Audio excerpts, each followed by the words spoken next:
conservation people were going to...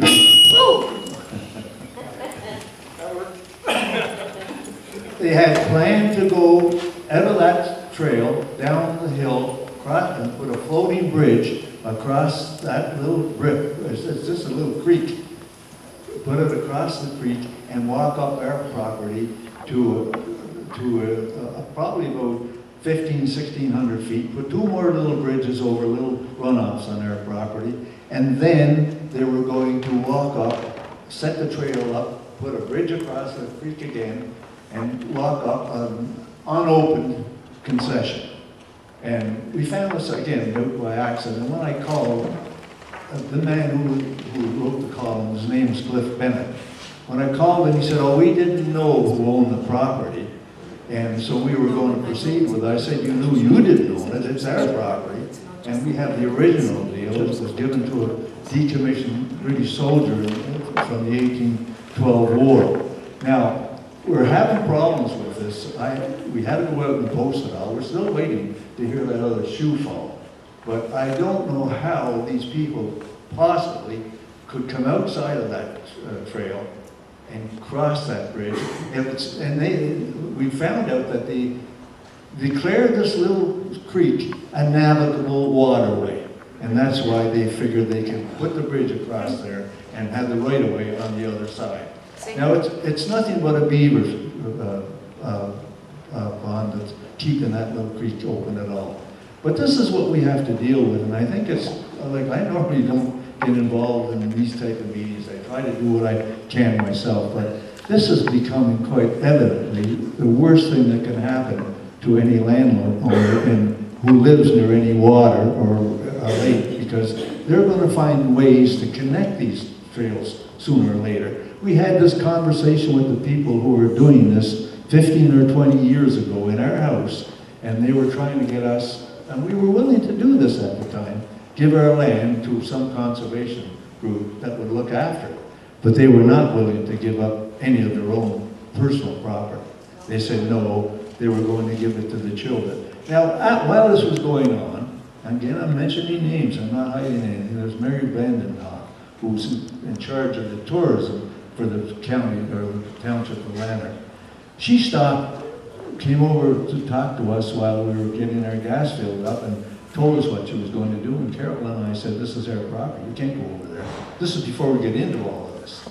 And so she said, well, why don't you just sever off a piece of property around your house and give the rest to us, and we'll look after it for 1,000 years. Now that's their approach they're using. And did you tell her to take that thought? No, I should have, but I didn't. First I wanted to get the facts. But this is we now are getting. Now I have a support in the township office, and he's really working very closely with me, and he's saying they will not cross this brook and get on your property. But I'm looking for a fallback decision, and I'm glad I came here today. I have to tell you that. It depends on what's in your letters patent too. How do I turn it on? It depends on what's in your letters patent.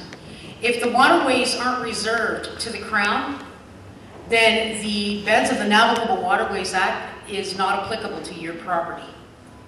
And that's Saker 2001. That's a court case. That's a court case. So if you don't have your letters patent, you should get them, because it will tell you whether your waterways are reserved to the Crown or not. And then there is a test that has to be done to determine whether this waterway is navigable at the time of issuance. Not now, not because of the beaver dam that's down the stream or up the stream. It's at the date of issuance, whether that river was navigable or not. So the Conservation Authority is basically hoodwinking you.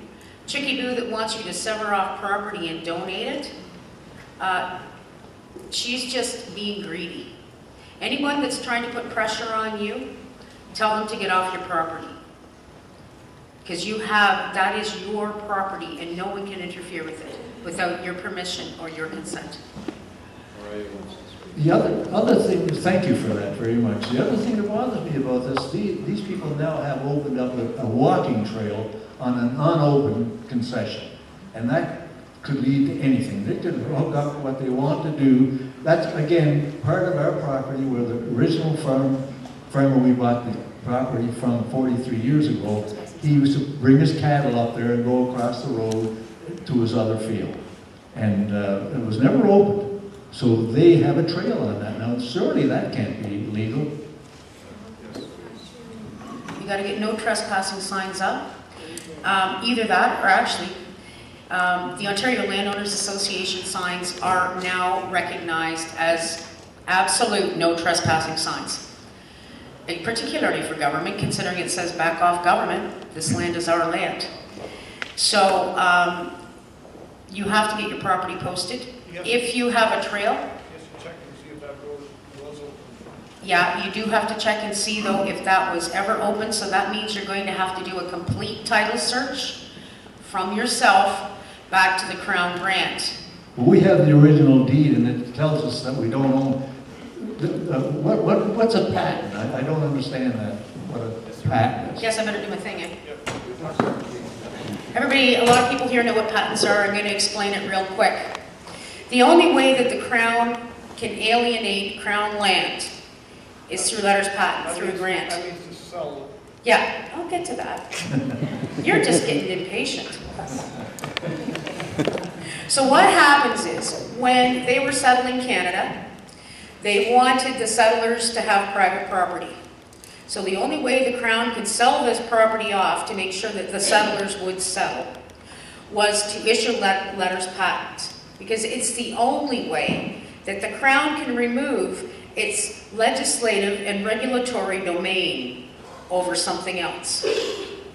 So in those letters patent, it states reservations that they wanted to keep to themselves.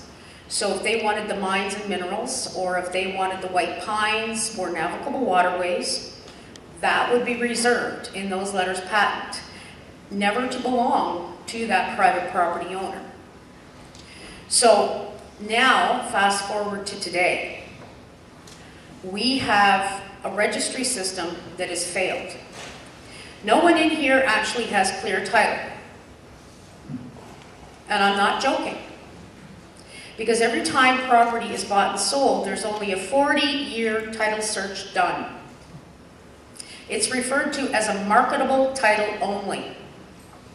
It means nothing, because you do not have clear title. Because you don't know of any easements or any covenants prior to that 40 years. Not only that, Jeff referred to an act called the Nullum Tempus Act of 1769. That's one of the most important acts that have ever been created regarding private property, because that limited the Crown to 60 years. So if the Crown issued letters patent, or if you could prove adverse possession or squatter's right from the Crown for 60 years, the Crown can never take it back. The Crown can't change the conditions of that contract being those letters patent. That's why I know that on your private property you can do as you see fit. But then you are regulated by the common law, that do unto others as you would have others do unto you. So, not only did it do the 60-year thing, it placed the Crown on exactly the same footing as you or I. Now, it's not just me saying this. If you get yourself a copy of the Real Properties Limitation Act, and you look at Section 3, it says exactly what I'm saying.